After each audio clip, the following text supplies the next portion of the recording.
UFC 319 went down on Saturday. Some major performances, some devastating losses, and we're going to get into all of them in today's UFC Stock Report.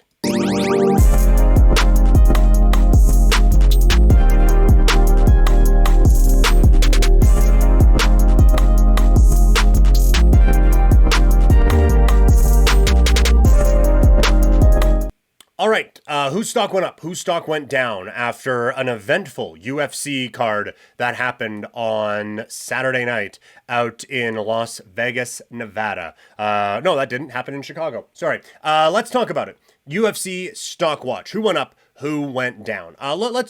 We'll start positive. We'll start on the high notes. I don't think, look, if you're watching in the stream earlier or listening to podcast yesterday, no one's stock went up more than Hamzat Chimaev, who went from outside of my pound-for-pound top 10 to number 3. It is one of the most dominant performances anyone has ever put together in a championship fight, regardless of if they were the challenger or the champion. It was just absolute control from Hamzat Chimaev, and it was really kind of a culmination of everything we thought he could be into one absolutely dominant performance. And so all the hype we had around him, all of the talk about how dominant and how good he could be and how controlling he could be as a wrestler and a grappler at middleweight or at welterweight, all of it came true. And so now you are looking at, I think, a juggernaut and a real problem at whatever weight class he wants to be in for the Ultimate Fighting Championship, whatever weight class he can make. Anyway, as a champion.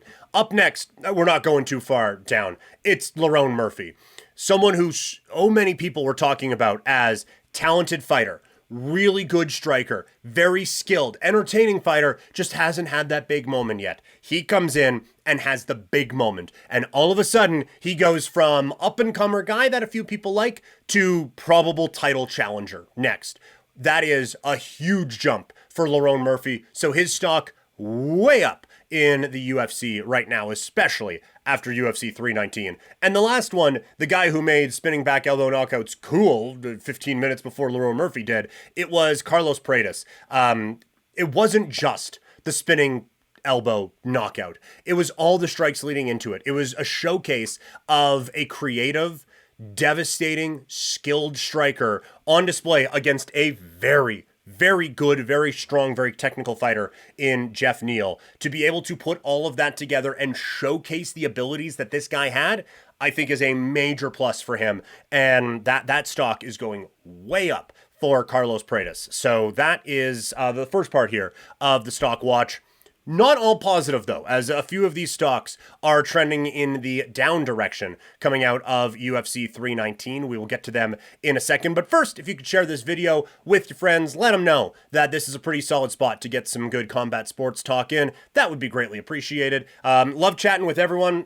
We have the chat going. It's still going now for people live, but love getting the stuff from the chat. Love everyone who is tuned in live and anyone who is watching. I so greatly appreciate it. I just wish you had some friends to talk about it with while we're doing these. So hit up a few friends. Let them know about how much fun we're having chatting UFC here on Couch Potato Diary. So with some up, there must be some down. And obviously no one's stock, I think, dropped further on Saturday than Dricus Du Plessis. All the stuff about how crazy and weird and everything it can be, that's great when it's going well. But then when it's not, it becomes a problem. Because now you're just being weird for being weird. He tried to defend with chaos rather than technique. It didn't work. It was a big problem for him. And that's the type of ass kicking that you get that people wonder if that will change you as a fighter coming out of it. So the next 12, 18 months in Dricus Du Plessis' career going to be very fascinating because of the whooping that Hamzat Chimaev put on him on Saturday night. Also, going in the down direction is Jeff Neal. We talked about the spinning back elbow from Carlos Paredes. That's a tough one for Neal. He's coming off of a couple of losses anyway. The stock was already one that people were selling on, and I think this just made the final sell-off complete as he gets knocked out in spectacular fashion, and you just kind of wonder how much higher can this guy go? What is left in the tank for him after something like this? So this was a bit of a, ooh, that's not great, showing for Jeff Neal. And the last one is Kai Asakura, someone who I think a lot of. He showed some very good technique and talent with his hands. It's just the grappling was such a problem that it seemed to like alter his brain chemistry, where he went from being just a solid, aggressive fighter to, oh man, this guy can also take me down.